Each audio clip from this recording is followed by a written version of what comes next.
Yang terhormat para penguji uji kinerja PPG dalam jabatan tahun 2023 Angkatan 1. Perkenalkan, saya Dona Deswati dari MTSN 3 Aceh Barat, Kecamatan Johan Pahlawan, Kabupaten Aceh Barat, Provinsi Aceh. Saat ini saya juga sebagai seorang mahasiswa PPG dalam jabatan Angkatan 1 tahun 2023 bidang studi ilmu pengetahuan sosial dengan NIM PPG 239018495062 di Universitas Negeri Makassar. Hari ini saya akan melakukan praktik pembelajaran untuk uji kinerja PPG dalam jabatan Angkatan 1 tahun 2023 dengan materi perdagangan internasional, submateri manfaat dan hambatan perdagangan internasional di kelas 9 MTSN 3 Aceh Barat. Untuk lebih jelasnya, berikut video kegiatan praktik pembelajaran yang saya lakukan.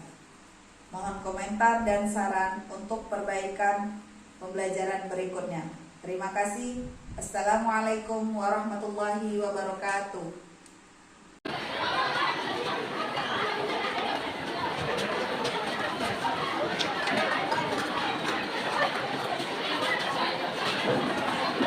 Assalamualaikum warahmatullahi wabarakatuh. Waalaikumsalam warahmatullahi wabarakatuh. Ini Yusuf. Alhamdulillahirrahmanirrahim. Kita ketemu kembali di pembelajaran IPS hari ini. Bagaimana kabar kalian hari ini? Alhamdulillah, luar biasa. Allahu Akbar. Iya, alhamdulillah. Terima kasih untuk semangat kalian hari ini ya. Sebelum kita mulai pelajaran, Ibu mau ngecek dulu kebersihan perhatian kalian. Kalau ada meja yang kurang rapi, dirapi-rapikan dulu ya. Ada sampah, diikuti-ikuti dulu. Oke, kalau tidak ada? Sudah rapi ya? Siap mengikuti pembelajaran? Siap. Ya. Ada nggak teman kita yang nggak datang? Ada. Nah, gimana kabar hari ini? Sakit. Ya, kita doain mudah-mudahan Rahman cepat Sembuh. Oke, baik. Nah, kalau siap untuk belajar, sebelum mulai pembelajaran kita berdoa dulu. Silakan ketua kelas untuk memberi doa di depan kelas.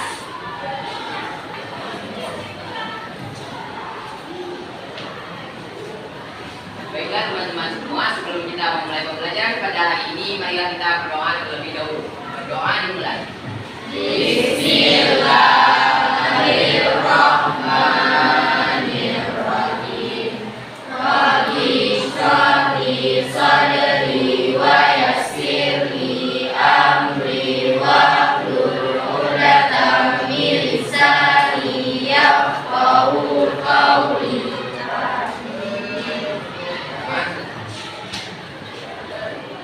Oke, terima kasih kepada ketua kelas. Silakan kembali ke tempat.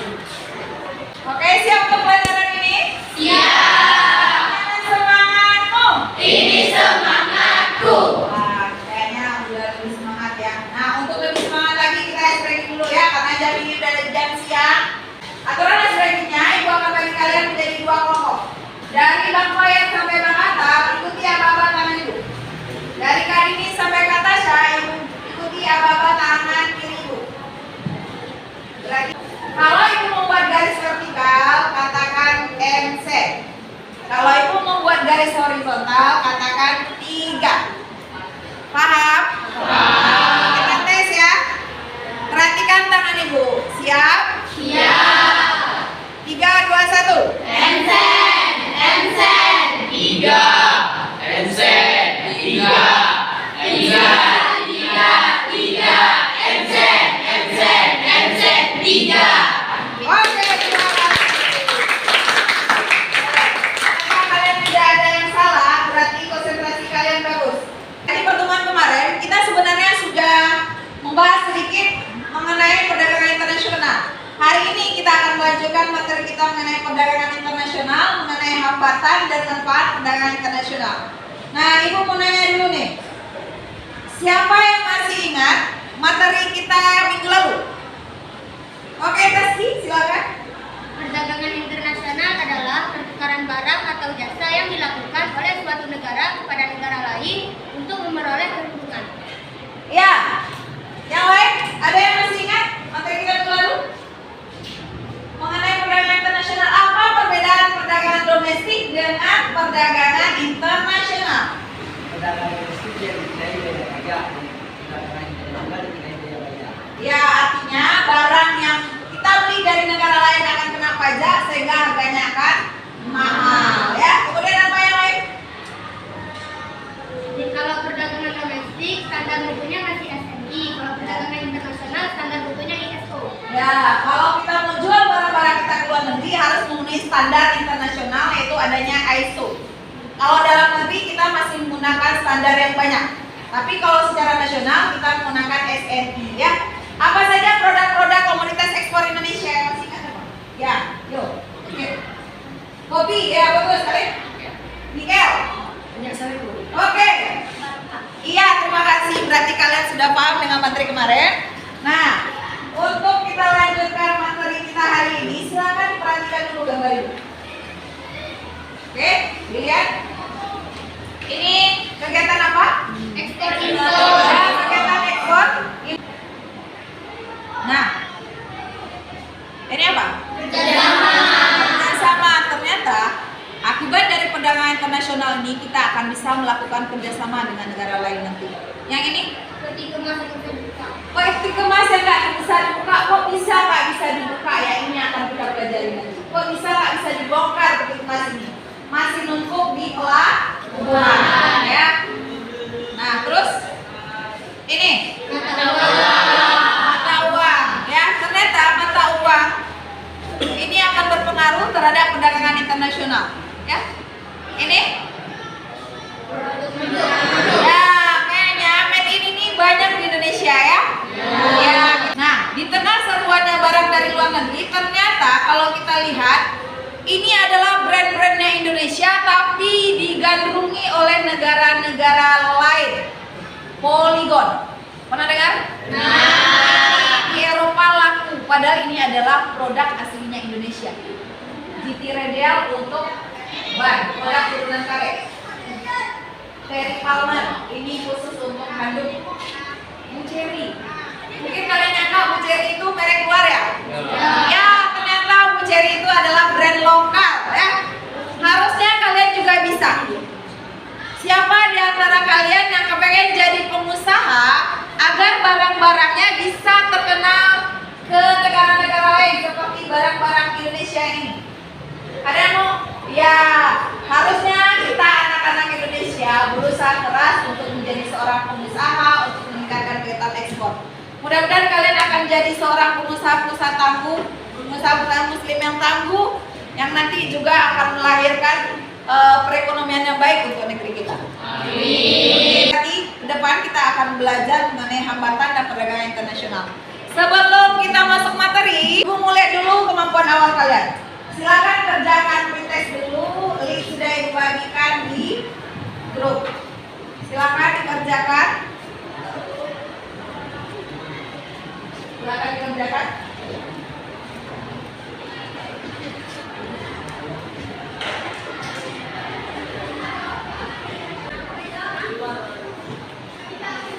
Sudah selesai? Nah, ada yang sudah paham dengan pertanyaan yang dites itu? Belum ya? Nggak apa-apa, mudah-mudahan pembelajaran kita ini menghasilkan sesuatu untuk kalian sehingga di post-test kalian bisa menjawab semua pertanyaan itu ya. Nggak usah takut. Berapapun hasilnya ya segitu kemampuan awal kalian ya. Oke baik. Sebelum kita lanjut materi, Ibu akan menjelaskan dulu sedikit mengenai tujuan pembelajaran kita. Tujuan pembelajaran kita hari ini adalah setelah mengamati materi yang dipresentasikan dengan aplikasi Canva dengan menggunakan model pembelajaran problem based learning, diharapkan peserta didik mampu: 1. Menganalisis hambatan perdagangan internasional dengan tepat. Yang kedua, menganalisis manfaat perdagangan internasional dengan tepat. Dan yang ketiga, menyajikan hasil analisis perdagangan internasional antara Indonesia dengan Cina dengan tepat. Nah ini tujuan pembelajaran kita hari ini, mudah-mudahan bisa tercapai. Akan menggunakan model problem based learning. Nanti Nanti Ibu akan memberikan masalah untuk kalian pecahkan sehingga tujuan pembelajaran kita tercapai. Untuk teknik penilaian, seperti biasa, Ibu juga akan melakukan penilaian selama pembelajaran ini berlangsung. Ada 3 teknik penilaiannya. Yang pertama, penilaian sikap. Ibu akan menilai sikap kalian mulai dari awal pembelajaran sampai akhir pembelajaran. Yang kedua, Ibu juga akan menilai pengetahuan kalian. Tadi sudah Ibu lakukan pretest dan di akhir kita akan melakukan post-test. Nah, untuk keterampilan nanti kita akan melakukan diskusi. Ibu akan menilai kalian. Ya. Ada yang mau ditanyakan mengenai teknik penilaian? Tidak? Oke, berarti kita sudah bisa memasuki materi pembelajaran ya. Materi kita hari ini adalah manfaat perdagangan internasional. Silakan diperhatikan. Nah, ini ada manfaat perdagangan internasional. Yang pertama adalah setiap negara dapat memenuhi kebutuhan akan barang dan jasa. Tidak ada satu negara pun di muka bumi ini yang bisa memenuhi kebutuhannya sendiri. Tidak ada. Negara sekaliber Amerika sekalipun yang punya 50 negara bagian tidak akan mampu untuk memenuhi kebutuhan dalam negeri dia sendiri. Pasti butuh negara lain. Nah, negara bisa menciptakan spesialisasi produk. Contohnya ini, otomotif seperti Honda, Yamaha, dia itu punya spesialisasi sendiri. Yang ketiga, manfaat perdagangan internasional adalah setiap negara dapat mendapatkan barang dengan mudah dan harga yang murah. Kita bisa pilih dengan negara mana kita membeli barangnya. Pasti pertimbangannya adalah harga. Mendorong kegiatan produksi. Semakin banyak suatu negara melakukan kegiatan ekspor, ini akan mendongkrak kegiatan produksi sehingga akan membuka lapangan kerja. Yang pertama itu keadaan politik suatu negara. Kalau suatu negara keadaan politiknya tidak bagus, mustahil negara itu bisa melakukan perdagangan. Kemudian ketika terjadi bencana, mungkin bencana alam, ya ini akan menjadi faktor penghambat terjadinya perdagangan internasional. Nah, yang tak kalah banyak yang menjadi faktor penghambat itu adalah kebijakan pemerintah suatu negara. Misalnya ini ada proteksi. Proteksi itu adalah kebijakan suatu negara untuk melindungi produk dalam negeri. Kita menerapkan pembelajaran problem based learning, Ibu akan memberikan masalah yang nyata di dunia sekarang kita. Itu ada kebijakan ekspor yang diterapkan oleh India. Coba kita simak video ini baik-baik. Silakan diamati video ini dengan baik.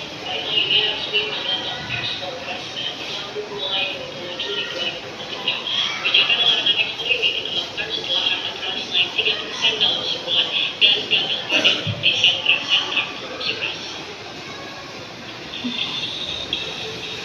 Pemerintah India resmi mengumumkan bakal menyetop ekspor beras. Larangan ini berlaku mulai 20 Juli 2023. Akan dilakukan memicu kenaikan harga bahan dunia. Misalnya, India menyebabkan 40% ekspor beras dunia.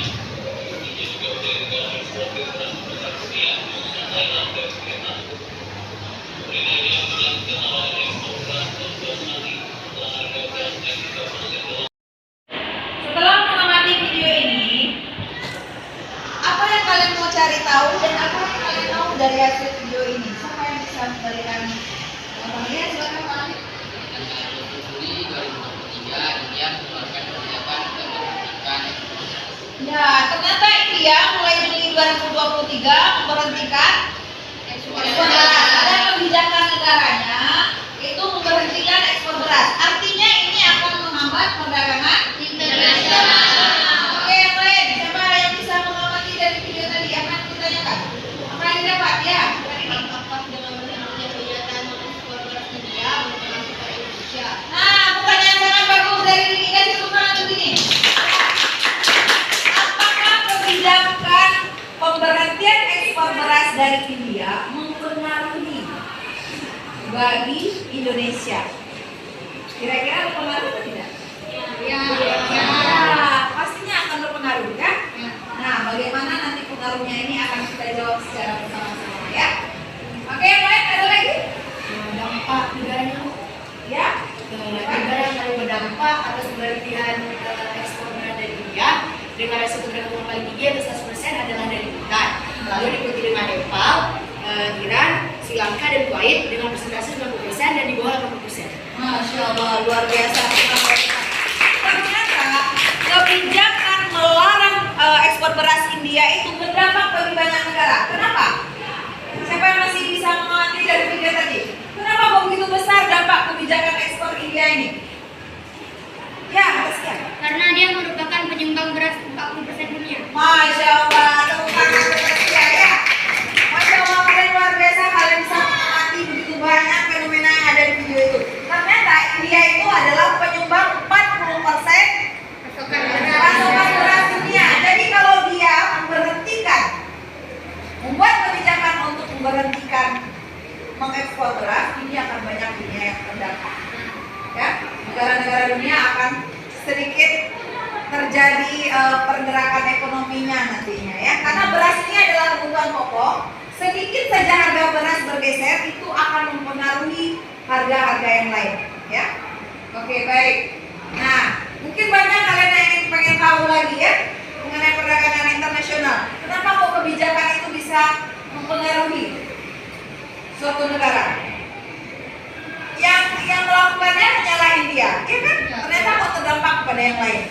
Nah, ternyata akibat kebijakan pemerintah itu bisa menghambat terjadinya perdagangan internasional.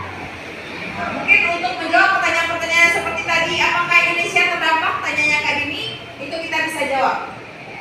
Nah, untuk melengkapi materi kita hari ini, kita akan berdiskusi banyak. Ibu akan membagi kalian menjadi beberapa kelompok. Kita bagi 4 kelompok saja. Satu kelompok itu 5 orang. Silakan dibentuk kelompoknya. Ada di kelompok masing-masing kan? Nah, ibu bagikan lembar LKPD. Ini didiskusikan dengan kelompoknya. Ya. Silakan berdiskusi untuk kelompoknya.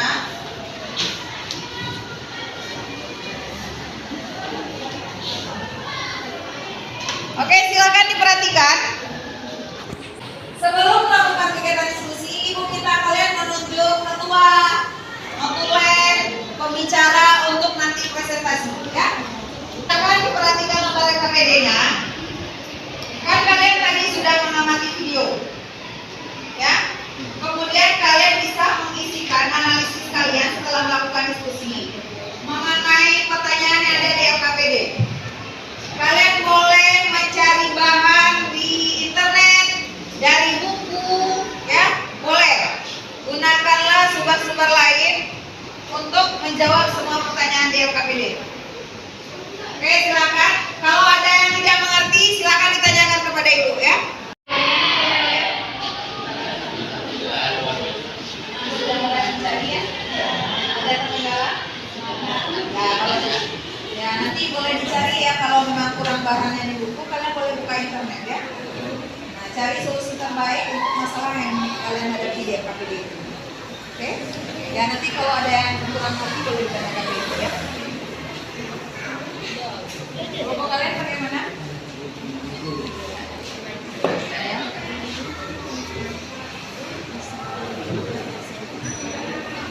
Nah, kenapa produk Cina bisa sampai 41% di Indonesia? Apakah pemerintah tidak melakukan sebuah kebijakan? Bisa nggak pemerintah melakukan sebuah kebijakan? Contohnya apa?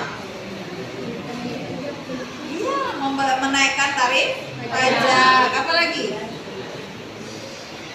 Coba dicari yang banyak informasinya ya.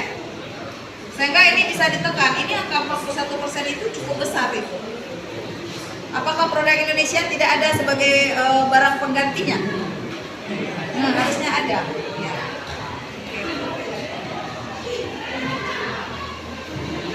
Sudah masuk di Indonesia, apakah tidak ada larangannya? Harusnya bisa dilarang. Kan itu salah satu kebijakan pemerintah. Pemerintah bisa membuat kebijakan untuk menekan jumlah produk impor ke Indonesia. Tidak semua perusahaan boleh mengimpor ke Indonesia. Pemerintah menerapkan lisensi. Lisensi ya, pernah dengar lisensi impor? Surat perizinan impor. Jadi pemerintah itu menerbitkan SPI. SPI itu di dengan jalur yang sangat ketat. Jadi nggak semua perusahaan boleh mengimpor barang dari luar negeri. Tapi kok masih bisa juga ada angka 41% produk Cina di Indonesia. Ya, coba kalian lakukan analisis kembali, kalian cari dari info yang banyak. Ya, di buku, di artikel, ya, di data-data yang ada di internet juga boleh dibuka.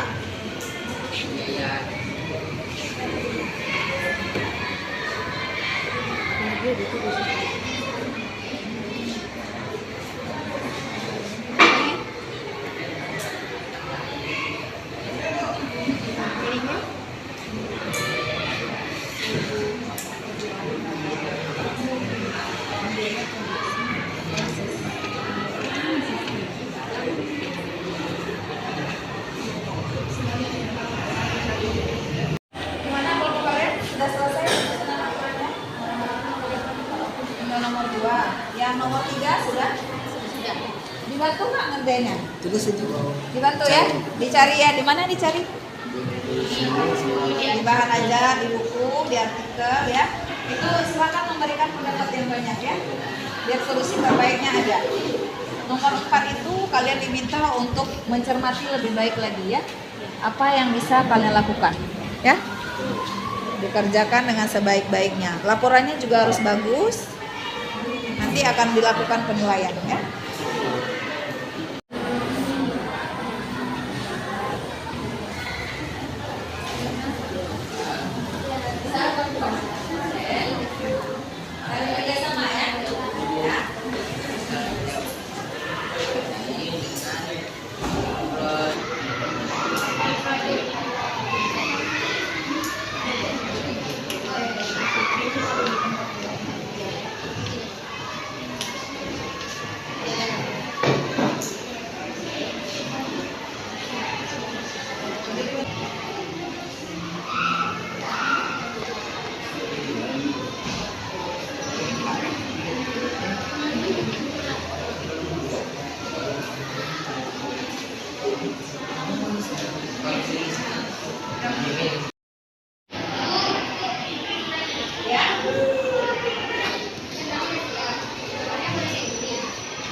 Bagus jawabannya ya.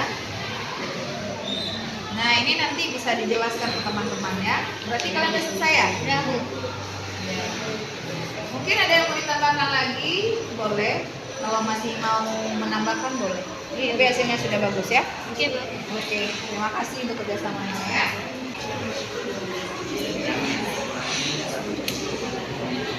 Sudah selesai diskusi kelompoknya? Sudah. Alhamdulillah kalau sudah selesai, sekarang kita bisa presentasi ya. Untuk yang pertama kita minta nomor berapa? 3. Kelompok 3. Ya silakan kelompok 3 untuk mempresentasikan hasil diskusi kelompoknya. Silakan. Assalamualaikum warahmatullahi wabarakatuh. Waalaikumsalam warahmatullahi wabarakatuh. Perkenalkan, kami dari kelompok 3 dengan saya Putri Dewi Hasri sebagai moderator. Berdirinya kami di sini ingin mempresentasikan hasil diskusi kami tentang LKPD ketergantungan antar uang berdasarkan konsep ekonomi perdagangan internasional yang akan dibacakan oleh teman saya Tasya Armadani. Nomor 1, mengapa produk-produk Indonesia masih kalah di pasar lokal dibandingkan produk dari Cina? Yang pertama, A. Harga jual yang mahal, produk Indonesia adu kompetitif. B. Kurangnya bahan baku tenaga kerja yang profesional. C. Kurangnya modal. D. Kurangnya para peneliti. D. Kurangnya infrastruktur untuk manufaktur seperti jalan, transportasi, dan lain-lain. Nomor 2, impor Indonesia dari Cina melonjak 41%. Lakukan analisis dari berbagai sumber dan temukan jawabannya. 1. Ekosistem bisnisnya sudah ditentukan sejak 3 dekade lalu. 2. Biaya manufaktur rendah karena pasokannya kuat. 3. Kebijakan pajak ekspor rendah sekali bahkan 0%. 4. Infrastruktur dan sistem dibandingkan dengan produk impor. 3. Promosikan produk lokal yang juga punya brand dan tidak kalah saing dengan produk impor. 4. Menerapkan kebijakan politik dumping. 5.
perdagangan itu adalah jalan dan transportasi.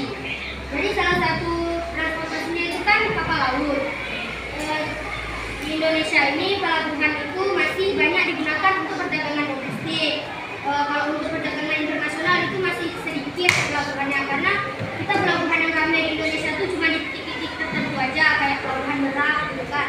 Enggak semua titik di Indonesia pelabuhannya ramai.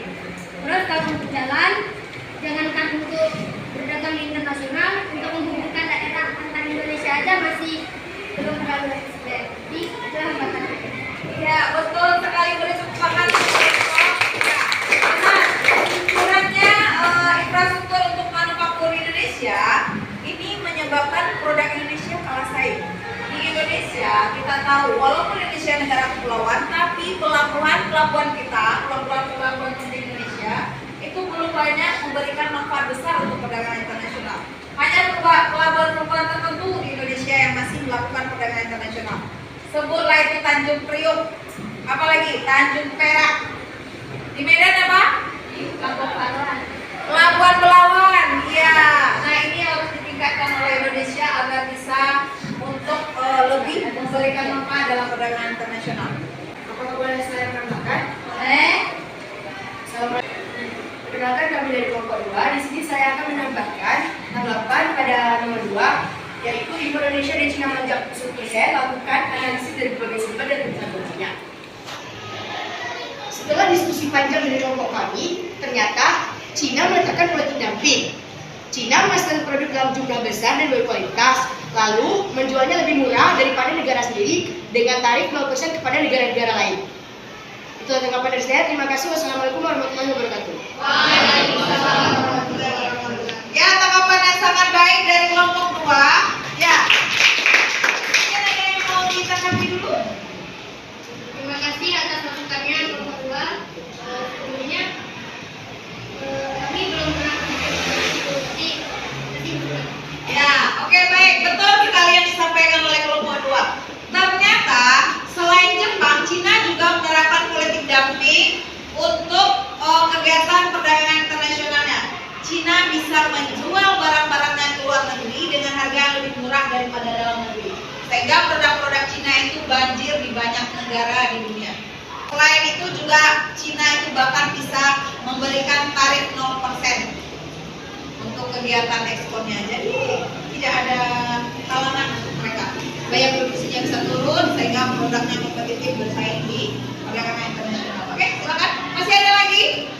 Oh masih. Ya, kita silakan kelompok 2. Assalamualaikum warahmatullahi wabarakatuh. Saya Dr. Kaisa dari kelompok 2. Saya ingin menambahkan jawaban nomor 3. Menurut saya, pemerintah juga harus ikut berperan dalam membantu meningkatkan ekspor dengan cara memberikan subsidi kepada para pengusaha. Apa bisa diterima masukannya? Benar sekali tanggapan dari kelompok 2. Terima kasih atas masukan dan sarannya. Ya, ternyata pemerintah juga berperan penting untuk peningkatan kegiatan ekspor. Pemerintah itu perlu membuat sebuah kebijakan untuk melindungi produk dalam negeri. Kalau nggak dilindungi produk dalam negeri, lama-kelamaan bukan hanya 41% barang Cina yang ada di Indonesia. Bisa-bisa kita mengkonsumsi semua produk dari Cina. Nah, pemerintah juga dalam mengimpor itu nggak boleh sembarangan. Pemerintah menerbitkan yang namanya surat perizinan impor. Jadi ini harus diperketat oleh pemerintah salah satunya. Sebenarnya banyak hal yang bisa dilakukan oleh pemerintah. Kebijakan pemerintah itu rata-rata untuk melindungi produk dalam negeri seperti kuota, ya, penetapan tarif, ya. Nah, banyak kebijakan bisa dilakukan oleh pemerintah. Jadi saya akan berbagi soal kebangsaan dan saya akan sedikit menambahkan jawaban dari yang sudah diberikan. Jadi jika saya diberikan wewenang sebagai pemimpin, saya akan menerapkan politik anti dumping pada negara-negara yang mengimpor barang-barangnya ke Indonesia, contohnya seperti Cina, dengan cara memberikan tarif pajak yang tinggi untuk barang-barang impor dan mewajibkan produsen barang impor membandrol harga barangnya lebih tinggi. Masya Allah, ya, tepuk tangan ya. Oke, mau ditanggapi dulu? Terima kasih atas sarannya, masukannya sangat baik. Oke, betul. Benar sekali apa yang disampaikan oleh Atila. Andai kalian besar nanti dan kalian menjadi seorang pengusaha, apa yang harus kalian lakukan?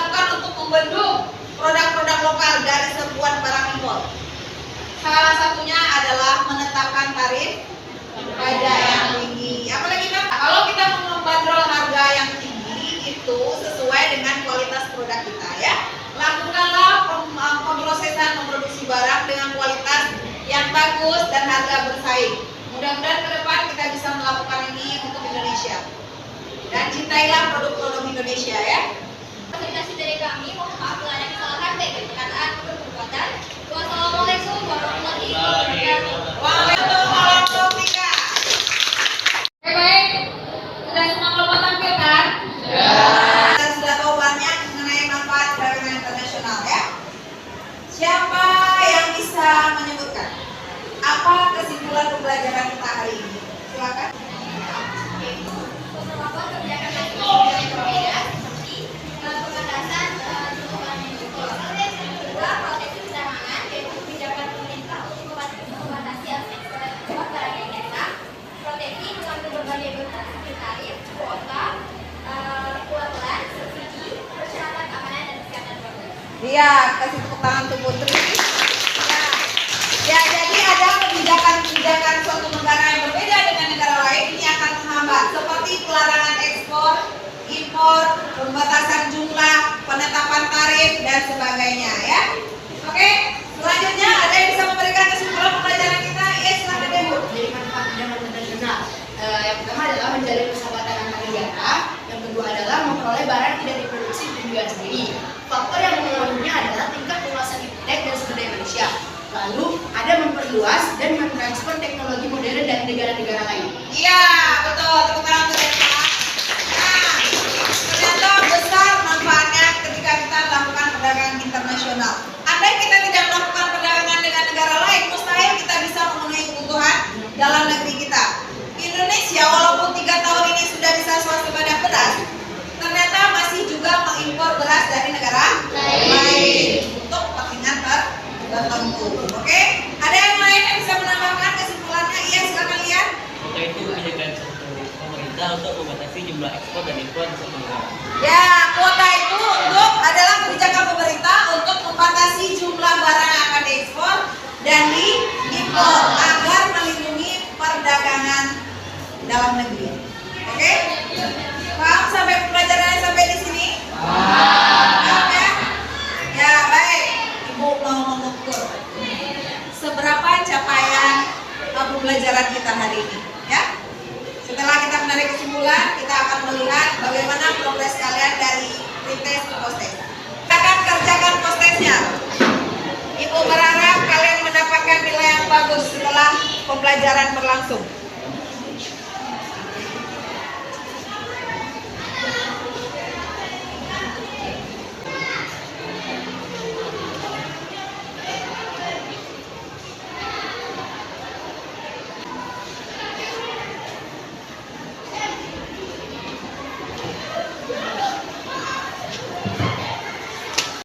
Sudah selesai prosesnya dikerjakan? Sudah kira-kira? Ada yang dapat 100? Berapa orang coba? Oke, baik. Kita berikan doa tunai untuk kawan-kawan kita yang dapat 100 ya. Mudah-mudahan Allah memberikan ilmu yang berkah untuk kalian. Amin. Oke, baik. Berarti pembelajaran kita selesai untuk hari ini. Bagaimana pembelajaran kali ini? Menyenangkan? Ya. Ada banyak yang kalian bisa dapatkan hari ini? Mudah-mudahan pembelajaran ini menjadi pembelajaran yang bermakna buat kita semua. Ya. Ibu berharap kalau kalian menjadi seorang pengusaha sukses nantinya, tetap menjadi pengusaha sukses yang rendah hati, ya, dan melakukan dengan cara syariat agama kita yang benar. Jadilah pengusaha sukses yang barang kalian bisa dijual ke negara manapun. Tetap memperhatikan hak-hak orang lain ketika kalian melakukan perdagangan, ya. Oke, baik, mungkin sekian saja